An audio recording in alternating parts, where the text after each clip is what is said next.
बिस्मिल्लाहिर्रहमानिर्रहीम। अस्सलाम वालेकुम नाज़रीन, आप यूट्यूब चैनल देख रहे हैं। मैं इमरान खान हूँ।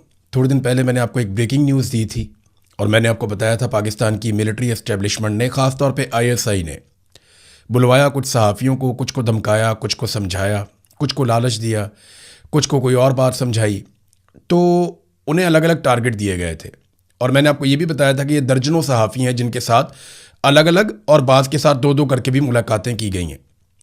अब आपको इसका असर नज़र आना शुरू हो जाएगा क्योंकि मार्केट में नया चूरन लॉन्च होने वाला है। जो चूरन लॉन्च किया जाएगा, वो जो टारगेट दिए गए हैं चंद बड़े सहाफ़ियों को, और इनमें चंद ऐसे भी हैं जो पाकिस्तान के मौजूदा निज़ाम को गलत करार देते रहे, कुछ ऐसे भी हैं जो इलेक्शन को जाली करार देते रहे, कुछ ऐसे भी हैं जो इमरान खान के साथ होने वाली ज़्यादतियों पर थोड़ी बहुत आवाज़ उठाते रहे। लेकिन अब वो सहाफ़ी एक नया चूरन बेचेंगे। वो चूरन मेरे सामने आ गया, मैं आपको बता देता हूँ। ये खबरें आपको आने वाले दिनों में मिलने वाली हैं।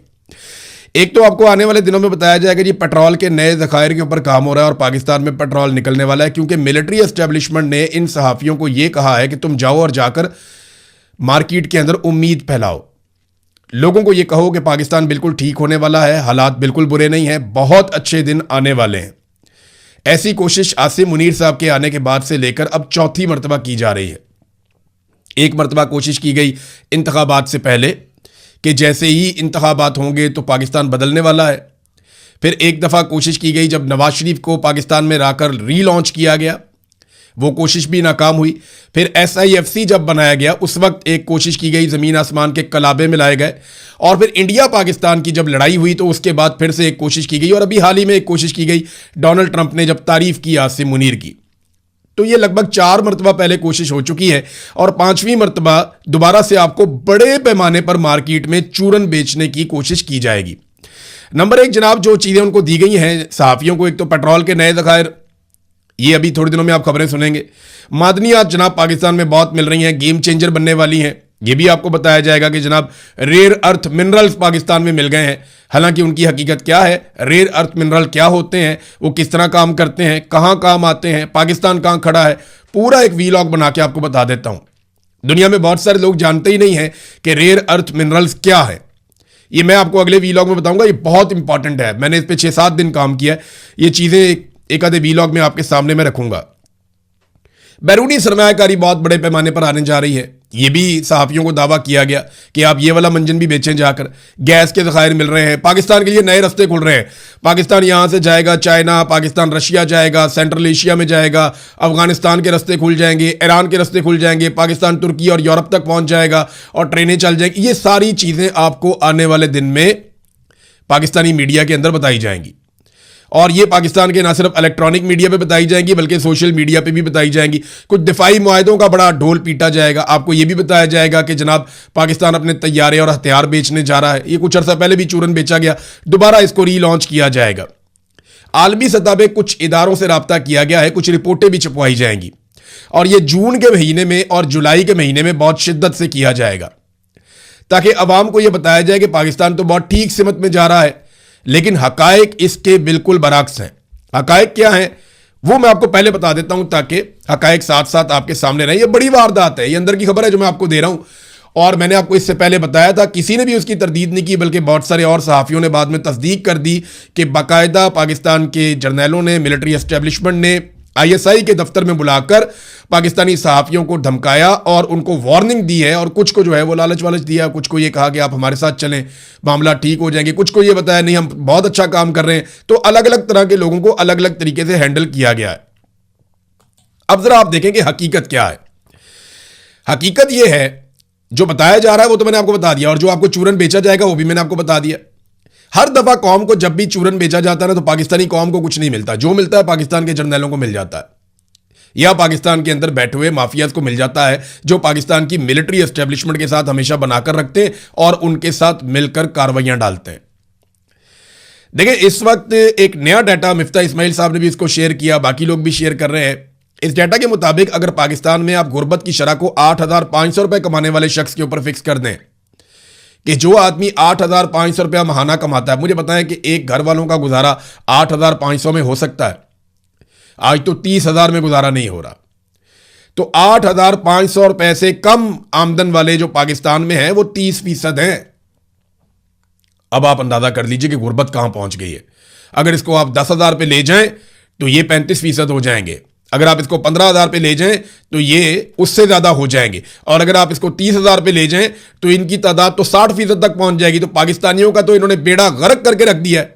ये है हकीकत जो मैं आपके सामने रख रहा हूं। ताजिरों ने एक प्रेस कॉन्फ्रेंस की है और वो ये कहते हैं कि बाजारों में जो खरीदो फरोख्त है वो 70% तक कम हो चुकी है। यही तो वजह है कि हुकूमत टैक्स इकट्ठा नहीं कर पा रही। कोई चीज बिकेगी तो उसके ऊपर टैक्स हुकूमत के पास जाएगा ना। जितना पैसा सर्कुलेट करेगा, चीजें बिकेंगी, खरीदी जाएंगी, उतनी दफा हुकूमत के पास टैक्स जाएगा। जब चीजें बिक नहीं रही, कारोबार ही नहीं हो रहा, लोग खरीदो फरोख्त कर ही नहीं रहे, उनकी कमर टूट गई है, तो फिर हुकूमत के पास पैसा कैसे जाएगा? तो फिर हुकूमत ने पैसा ऐंठने के लिए जो तरीकाकार बनाया, वो कभी पेट्रोलियम के ऊपर लेवी लगाते हैं, आगे बताता हूं मैं आपको। बहरहाल पहले आप जो ऑल पाकिस्तान अंजुमन ताजरान के जो सदर हैं अजमल बलोच, उन्होंने इस्लामाबाद में आकर ताजर तंजीमों के रहनुमाओं के साथ एक प्रेस कॉन्फ्रेंस की तंग आकर, और उन्होंने कहा कि 70% कमी आ चुकी है बाजारों में खरीदो फरोख्त में। 70%। 12 करोड़ शहरी कुव्वत खरीद से महरूम हो चुके हैं। ये सिर्फ हम नहीं कह रहे, ये IMF कह रहा है। हमने 70 साल तारीख में कभी इतनी मुश्किलात नहीं देखी जितनी मुश्किलात हम अब देख रहे हैं। ये ताजरों ने असल कहानी आपको सुनाई, लेकिन जो सहाफ़ी मिलकर आए हैं वो आपको कोई और वारदात डालेंगे। आपको पहले से पता हो कि आपको कौन सा चूरन बेचा जाएगा। मैं बात कर रहा था लेवी के ऊपर, तो जनाब लेवी की मद में अवाम की जेबों से 4,000 अरब रुपए से जायद की वसूलियां की जा चुकी हैं। यानी 2022-23 में जब यह हुकूमत बनी तो इन्होंने 580 अरब रुपए वसूल किए थे। फिर जनाब 23-24 के अंदर इन्होंने 1019 अरब रुपए वसूल किए। फिर 24-25 में 1220 अरब रुपए वसूल किए, और 25-26 के पहले 9 महीनों में इन्होंने 1205 अरब रुपए वसूल कर लिए हैं। आप अंदाजा करें कि लेवी की मिकदार और अवाम की जेबों पर डलने वाला जो डाका है उसकी मिकदार में इजाफा ही होता चला जा रहा है। यह भी नाज़रीन एक खबर। और एक और खबर आपको देता हूं कि अगर इतने ही अच्छे मुआशी हालात हैं तो पाकिस्तान से सरमाया बाहर क्यों जा रहा है? मोहसिन नकवी ने अपने मुंह से कहा कि $100 अरब गुज़िश्ता चंद साल में पाकिस्तान से बाहर चले गए हैं। इन्हीं के दौर में, आसिम मुनीर साहब के दौर में, पाकिस्तान से बाहर $100 अरब पाकिस्तानी लेकर चले गए। और ये वो पैसा है जो इलीगल तरीके से गया। जो लीगल तरीके से गया वो अलग है। एयरपोर्टों के ऊपर पाबंदियां लगी हुई है कि पाकिस्तान छोड़कर कोई आदमी बाहर ना जाए। इसके बावजूद बेहतर मुस्तकबिल और रोजगार की तलाश में इस साल के पहले 4 महीनों में 2.5 लाख से जायद पाकिस्तानी बैरून मुल्क मुंतकिल हो गए। अब ये ऐसा नहीं है कि सारे के सारे मजदूरी करने चले गए हैं। इनमें 1078 डॉक्टर हैं, इसमें 2000 इंजीनियर हैं, 419 नर्सेज हैं, 1650 अकाउंटेंट्स हैं, 9500 कुक्स हैं, 1235 इलेक्ट्रीशियंस हैं, 818 मैकेनिक्स हैं, 550 कंप्यूटर माहिरीन हैं, और 1.5 लाख मजदूर इसमें शामिल हैं। ये पाकिस्तान के साथ हो रहा है।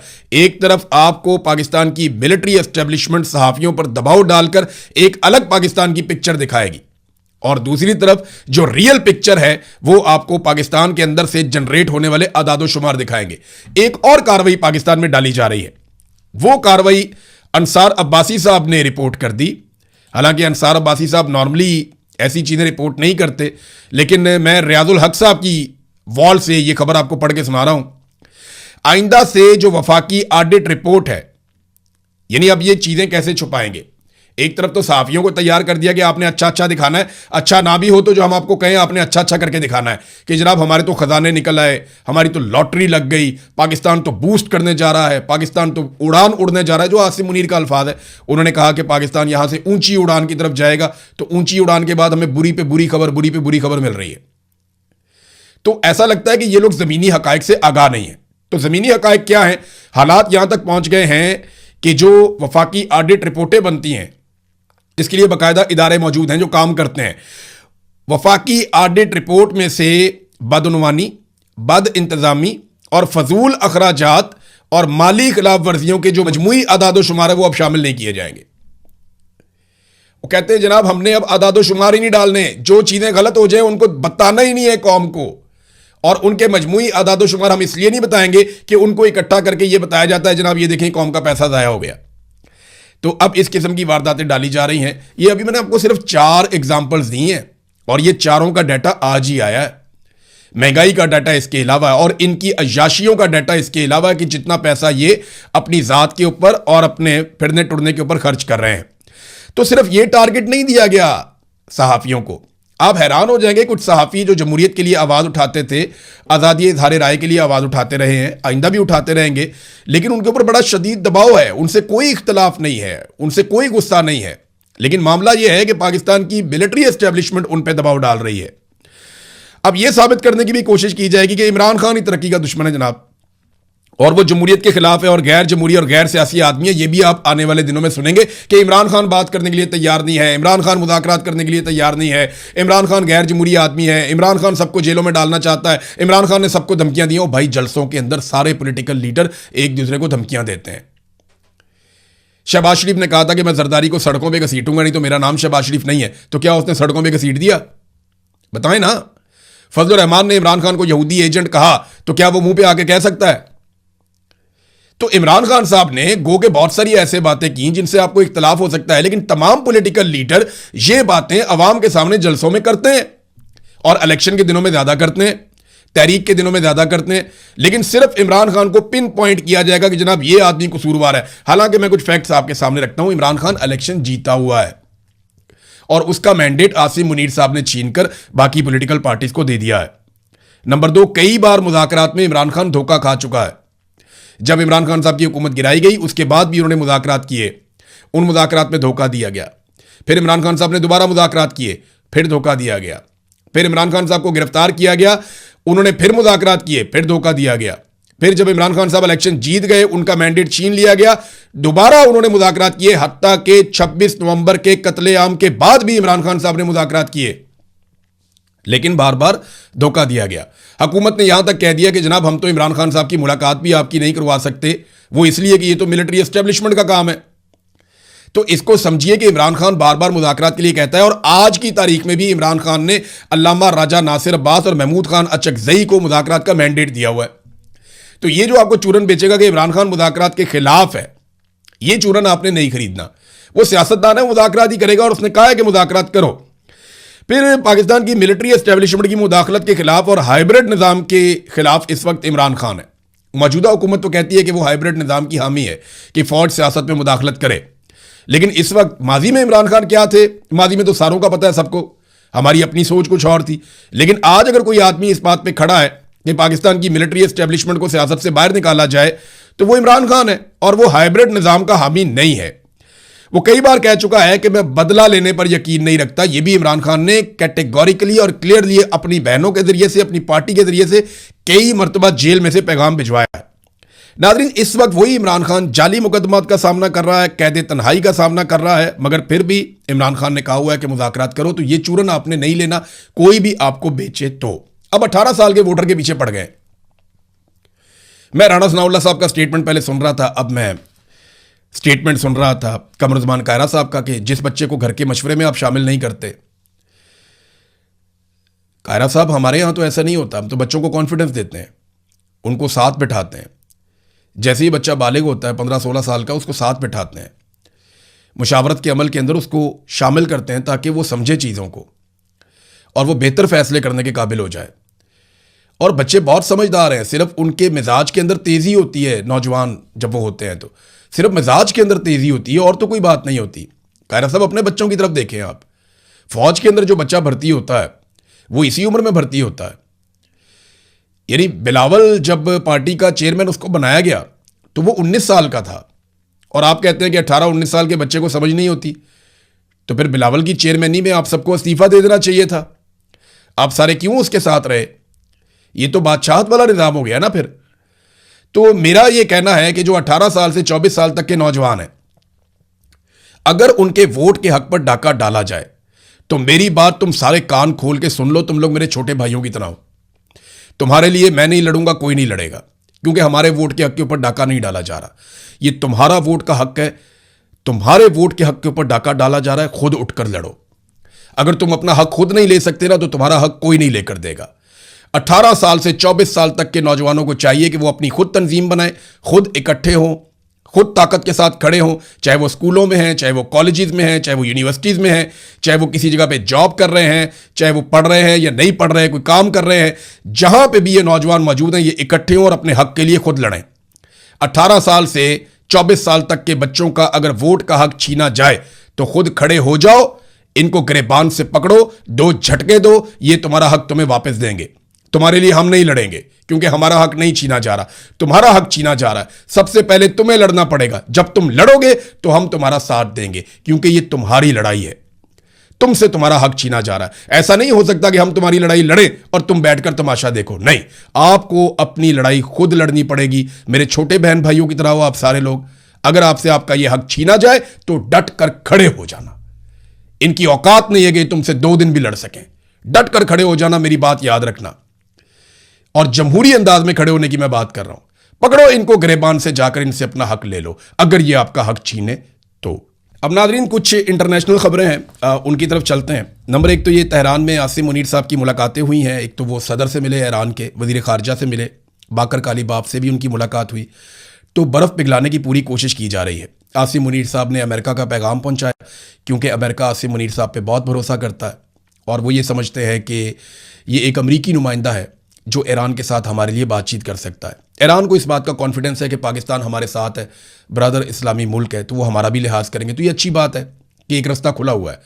बहरहाल पाकिस्तान कोशिश कर रहा है अमन के लिए, और इसके इम्कानात कितने हैं ये हमें अगले 24-48 घंटों में आइडिया हो जाएगा। क्योंकि ट्रंप के एक मुशीर हैं और वाइट हाउस के डिप्टी चीफ ऑफ स्टाफ हैं डैन स्काविनियो, इन्होंने B-2 बम्बर की एक वीडियो लगाई है। अच्छा, ये तो लगाते रहते हैं लोग, तो इसमें अजीब क्या है? अजीब ये है कि इसी शख्स ने, जो डोनाल्ड ट्रंप का मुशीर भी है, वाइट हाउस का डिप्टी चीफ ऑफ स्टाफ भी है, इसने आखिरी मरतबा जब ये वीडियो लगाई थी तो उसके फ़ौरन बाद, एक दिन के बाद, इसराइल ने और अमेरिका ने ईरान पे अटैक कर दिया था। एग्जैक्टली वही वीडियो इस शख्स ने दोबारा से लगाई है। और मैंने आपको पहले बताया कि अमेरिका में बहुत सारे लोगों ने अपनी छुट्टियां और तकरीबात और अपनी मसरूफियात मनसूख की हैं इस डर से कि बहुत जल्द अमेरिका को हमले का एक और राउंड करना पड़ सकता है। पाकिस्तान के साथ साथ कतर भी कोशिश कर रहा है, ओमान भी कोशिश कर रहा है। इन दोनों ममालिक के वज़राए ख़ारजा भी राब्ते में हैं अब्बास अरागची से, और ये सब कोशिश कर रहे हैं कि कुछ ना कुछ करके बीच का रास्ता निकल आए। ईरान अगर डोनाल्ड ट्रंप को कुछ फेस सेविंग दे देता है और उसमें ईरान का कुछ बड़ा नहीं जाता, और बदले में डोनाल्ड ट्रंप ईरान को कुछ फ़ायदे दे देते हैं, तो पूरी दुनिया के लिए, ख़ास तौर पे खित्ते के लिए, ये एक अच्छी खबर होगी। लेकिन अगर ये नहीं कर पाते और किसी नतीजे पर नहीं पहुंचते, दोबारा जंग में जाते हैं, तो फिर इस जंग के बाद जो अब जंग दोबारा होगी, मेरी बात आप लिख कर रख लें, फिर उसके बाद दुनिया उस तरह की नहीं होगी जो उससे पहले थी। बहुत सारी चीज़ें बदल जाएंगी। जैसा कि पिछले ये जो 6 हफ्ते की एक जंग लगी है, इसने बहुत कुछ बदल दिया। अमेरिका की मिथ बदल के रख दी है। डोनाल्ड ट्रंप ने कहा कि मैंने प्रेसिडेंट शी को जब ये कहा कि अमेरिका की फ़ौजी ताकत बेमिसाल है और वो दुनिया में सबसे बेहतर है, तो उन्होंने डोनाल्ड ट्रंप से इत्तफाक नहीं किया इस बात पे। ये डोनाल्ड ट्रंप ने खुद ये बात बताई है। उधर आबनाए हुर्मुज़ को काफ़ी हद तक नॉर्मलाइज कर दिया ईरान ने। 24 घंटों में ईरान के बकौल 25 बहरी जहाज़ वहाँ से गुजरे, और ये सारे बहरी जहाज़ नए कवायद ज़वाबित के तहत वहाँ से गुजरे, तो वो भी चीज़ों को नॉर्मलाइज कर रहे हैं। इसराइल की फ्रस्ट्रेशन बढ़ रही है। वजह यह है कि इसराइल को लड़ाई चाहिए और वो मुकम्मल तबाही या कंट्रोल चाहते हैं ईरान पे, क्योंकि उन्हें ये पता है कि ईरान ही वो वाहिद मुल्क है जो मुस्तकबिल में इसराइल की जो एक्सपेंशन का एक प्रोग्राम है, या वो चाहते हैं कि अपने मुल्क को तोसी दें, अपनी सरहदों को बाहर दूर तक लेकर जाएं, तो वो उसको रोकने के रास्ते में बड़ी रुकावट फ़िलहाल इस वक्त तो ईरान है। तो वो नहीं चाहते कि ईरान इसी सूरत में बच जाए किसी डील के नतीजे में, तो उन्हें तो लड़ाई चाहिए।